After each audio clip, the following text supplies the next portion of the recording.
गजा को जीतने चला है नेतन्याहू और इस्राएली फौजी बेहोश होकर गिर रहे हैं।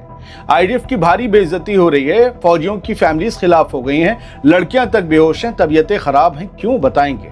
और उधर हिजबुल्लाह के चीफ नईम कासिम ने अब तक की सबसे बड़ी धमकी दे डाली है और कहा है कि हम करबला की तर्ज पर जंग लड़ने को तैयार हैं और लेबनान में अब कोई बचेगा नहीं अगर ये जंग हुई।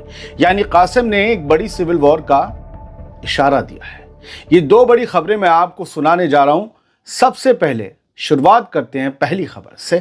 आजाद बोल इंडिया आप देख रहे हैं, मैं हूं आदिल खान आजाद। इसराइल की फौज यानी आईडीएफ के लिए जंग का मैदान ही नहीं बल्कि उसके अपने ही ठिकाने अब मौत के कुएं साबित हो रहे हैं। 14 अगस्त को इस्राएली मीडिया में छपी एक रिपोर्ट ने वो मंजर बयान किया जो किसी भी फौजी मुल्क की हुकूमत के लिए शर्मनाक होना चाहिए। इसराइल के फौजी अपने ही खेमों में, अपने ही अड्डों पर, अपने ही बेस में बेहोश होकर पटापट गिर रहे हैं। कई फीमेल सिपाहियों यानी लड़की फौजी जो होती हैं, फीमेल जनाना फौजी, उनको तो अस्पताल ले जाना पड़ा और उनके वालिदैन ने खुलकर नेतन्याहू और फौजी हाई कमांड को लताड़ा। बताओ भला, रील्स बनाने की उम्र में कोई लड़कियों को राइफल भी थमाता है?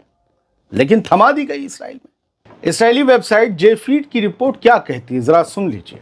यही तो खबर है 14 अगस्त की। इसराइल के जुनूबी इलाके एलियट में बहुत गर्मी पड़ रही है, पूरे इसराइल में पड़ रही है। यहाँ पर पारा 46 डिग्री तक पहुँच गया है और ऊपर से सोने पर सुहागा ये कि ऐसे में आईडीएफ के बेस पर बिजली और पानी की सप्लाई भी ठप हो गई। ना एयर कंडीशन, ना फ्रिज, ना ठंडा पानी।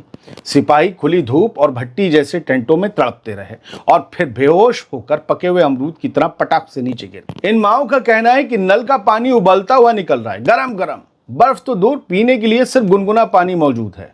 उनका कहना है या इल्जाम है कि सिर्फ 2 हफ्ते पहले भर्ती हुई पूरी कंपनी को इस तरह की हालत में छोड़ देना जुर्म है। बताओ, नए नवेले रंगरूट हैं सारे, 2 हफ्ते पहले भर्ती हुए थे। इधर आईडीएफ ने अपनी बेइज्जती और ज्यादा बढ़ती देख ये दावा किया कि सारे सिपाहियों को एसी वाले कमरों में शिफ्ट कर दिया गया है और ठंडा कमरा है और खाना पानी भी दे दिया गया है। लेकिन इस्राएली फौजी रिपोर्टर डेरॉन कादोश के मुताबिक बेस में हालात अब भी बदतर हैं। धूप में 40 डिग्री सेल्सियस से ऊपर की हरारत है। सिपाही गर्म पानी पीकर प्यास बुझाने को मजबूर हैं और कई अब भी पटाख से गिर रहे हैं जिनको ड्रिप लगानी पड़ रही है। यानी जंग तो गजा में है लेकिन इस्राएली फौजियों की जान अपने ही मुल्क के कैंपों में और बेस पर खतरे में है और उनके वालिदैन अब खुलकर कह रहे हैं कि ये टाइम बम है जो फटने वाला है।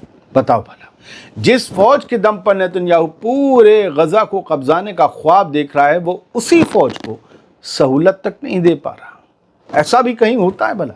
Very bad. अब दूसरी खबर का रुख करते हैं और इसके 2 पार्ट हैं, दोनों सुनिएगा, अहम है भैया। हिजबुल्लाह चीफ नईम कासिम ने इस बार लेबनान की सियासत में सबसे बड़ी और सीधी धमकी दे डाली है। लेबनान की सियासत में साफ साफ अल्फाज में कहा है कि अगर हुकूमत ने हिजबुल्लाह को छेड़ा तो लेबनान में जिंदगी ही नहीं बचेगी। लेबनान में, अंग्रेजी में कासिम का डायलॉग समझ लीजिए। Hezbollah chief says no life in Lebanon if government confronts group. यानी लेबनानी हुकूमत ने अगर हिजबुल्लाह का मुकाबला किया या हम पर हमला किया तो कोई नहीं बचेगा, जिंदगी नहीं बचेगी। अब जिंदगी नहीं बचेगी का तो मतलब वही है कि कोई नहीं बचेगा, सब हम लोग की जद में आएंगे। तेहरान के टॉप सिक्योरिटी ऑफिशियल यानी ईरान के top security official Ali Larijani से मुलाकात के बाद 15 अगस्त यानी जुमे को टीवी पर बयान देते हुए नईम कासिम ने कहा कि हिजबुल्लाह और अमल मूवमेंट ने अमेरिकी सरपरस्ती वाले डिसआर्ममेंट प्लान यानी हथियार छीनने वाले प्लान के खिलाफ सड़कों पर उतरने का फैसला फिलहाल टाल दिया है, लेकिन प्रोटेस्ट कभी भी शुरू हो सकता है और ये सीधे बेरूत में मौजूद अमेरिकी एम्बेसी तक पहुंच सकता है। यानी धमकी सिर्फ लेबनानी हुकूमत को नहीं, अमेरिका को भी दी गई है। नईम कासिम का इल्ज़ाम था कि लेबनान की हुकूमत अमेरिका इसराइल का एजेंडा चला रही है और मुल्क को दुश्मन के हवाले कर रही है। यानी सीधे अपनी हुकूमत से सीधी लड़ाई अब हो रही है हिजबुल्लाह की। नईम कासिम ने साफ कहा, जब तक इसराइली हमला जारी है, जब तक लेबनानी ज़मीन पर इसराइल का कब्जा बाकी है, हम अपने हथियार कभी नहीं डालेंगे। अगर ज़रूरत पड़ी तो इस अमेरिकी इसराइली प्रोजेक्ट के खिलाफ हर कीमत पर लड़ेंगे, हर कीमत, एट एनी कॉस्ट। यानी ये एक बड़ी जंग की वार्निंग है दोस्तों। दोस्तों, पिछले साल इसराइल के साथ जंग में हिजबुल्ला को भारी नुकसान हुआ था, उसे दोहराने का कोई फायदा नहीं। और अब अमेरिकी दबाव में लेबनान की नवाब सलाम और जोसेफ ऑन की हुकूमत ने इस साल के आखिर तक हिजबुल्ला को निहत्था करने का प्लान बनाया है। मगर कासिम का जो मैसेज है वो साफ है कि अगर हथियार छीनने की कोशिश हुई तो नतीजा सिविल वॉर भी हो सकता है, खाना जंगी। नईम कासिम ने साफ कह दिया है कि लेबनानी हुकूमत के इरादे बेहद ख़तरनाक हैं और इसलिए ना हम हथियार डालेंगे और ना ही सरेंडर करेंगे। यानी लेबनान में टेंशन बढ़ गई है और हिजबुल्ला के वजूद पर ख़तरा मंडरा रहा है, बड़ा ख़तरा है जो एक बड़ी जंग की दस्तक दे रहा है। और ये जंग हो सकती है सिर्फ अपने वजूद को कायम रखने के लिए। ये था पहला पार्ट। अब ज़रा हिजबुल्ला चीफ की इस खबर के या इस बयान के एक और हिस्से को, एक और पहलू को ईरान की मेहर न्यूज़ एजेंसी में 15 अगस्त को शाया हुई खबर के हवाले से समझ लीजिए। ये भी हिस्सा बड़ा अहम है। खबर ये कहती है कि हिजबुल्ला के सरबराह शेख नईम कासिम ने अरबाइन के मौके पर एक जज्बाती और सख्त लहजे वाला ऐलान किया और कहा, अगर ज़रूरत पड़ी तो हम अपने वजूद और इज़्ज़त के लिए करबला की तर्ज पर जंग लड़ेंगे। नईम कासिम ने कहा कि जब तक इस्राएली दुश्मन का हमला और जुल्म जारी है, मुकावमत यानी कि रेजिस्टेंस अपने हथियार कभी नहीं डालेगी। भीड़ से खिताब करते हुए कासिम ने इमाम हुसैन के रास्ते को नजात का रास्ता बताते हुए कहा, हर दौर में लोगों के सामने ये फैसला होता है करने के लिए कि वो इमाम हुसैन के साथ हैं या मरदूद यजीद के साथ। मरदूद हमने लगाया है, यजीद को हम मरदूद ही कहते हैं। आज हमारे, वो कहते हैं नईम कासिम कि आज हमारे दौर के हुसैन इमाम खुमैनी और इमाम खामनेई के रास्ते पर हैं और हमारे दौर का यजीद अमेरिका और इसराइल है। कासिम ने 2006 की जंग को अल्लाह की मदद से मिली एक बड़ी फतह बताया, जिसने 17 साल तक इसराइल को लेबनान पर हमला करने से रोके रखा। ये कहा उन्होंने। नईम कासिम ने साफ कहा कि लेबनान की आज़ादी और सरहदों की हिफाजत के लिए मुकावमत लाजमी है और रेजिस्टेंस लाजमी है, और जो इसका हिस्सा नहीं है वो बताएं कि इसराइल के कब्ज़े के वक्त वो कहाँ थे। यानी जोसेफ ऑन से पूछ रहे हैं, जब हम इसराइल से लड़ रहे थे 17 साल पहले तो आप कहाँ थे, आपकी फ़ौज कहाँ थी।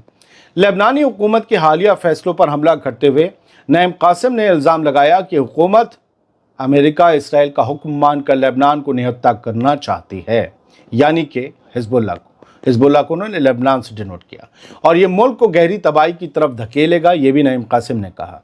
उन्होंने कहा कि या तो हम सब मिलकर खड़े होंगे वरना हालात हाथ से निकल जाएंगे और उसकी ज़िम्मेदारी सिर्फ़ और सिर्फ लेबनान की इस हुकूमत पर होगी। तो मुझे लगता है कि मैंने आपको बड़े मीडिया हाउसेस के हवाले से बिल्कुल सटीक खबर दे दी है। उम्मीद ये करता हूँ कि आपको पसंद आया होगा। मैं बयानों में कभी भी अपना एक लफ्ज़ भी नहीं जोड़ा जाता, ना मैं जोड़ता हूँ। बयान को आप बदल नहीं सकते। अगर कोई ये कहे कि मैं तुम्हें बुगला बना दूंगा तो मैं ये नहीं कह सकता कि उसने कहा तुम्हें कौवा बना दूंगा। तो जो बयान जैसा होता है, शेख नईम कासिम ने जो भी बोला वो हमने वैसे ही बता दिया। ख़बर में अपना कुछ मिलाना एजेंडा और प्रोपेगेंडा होता है, जिसके मैं हमेशा से ख़िलाफ़ हूँ। ना मेरे चैनल पर किसी की तारीफ़ होती है, ना मेरे चैनल पर किसी की बुराई होती है। मेरे लिए हर एक शख्स ख़बर है। यहाँ किसी के भजन नहीं होते, यहाँ किसी की मज़म्मत नहीं होती। हाँ, यहाँ सवाल उठाए जाते हैं और हर एक से उठाए जाते हैं, क्योंकि मेरी रोटी का वादा उससे है, उसने किया, और ज़रिया यूट्यूब है। ना मैं चंदा लेता हूँ, ना मुझे कहीं से रोटी आती कि मैं किसी को गाली दूँ या किसी की बेवजह तारीफ़ करूँ। शायद यही वजह है, यही प्यार है और यही न्यूट्रलिटी है जिसकी वजह से आप रोज़ इन तमाम मेरे वीडियोस को इतने व्यूज़ देते हैं। आप सबका बहुत शुक्रगुज़ार हूँ, बहुत मशकूर हूँ। यौम आज़ादी हिंदुस्तान का आपको फिर से मुबारक हो। हिंदुस्तान ज़िंदाबाद।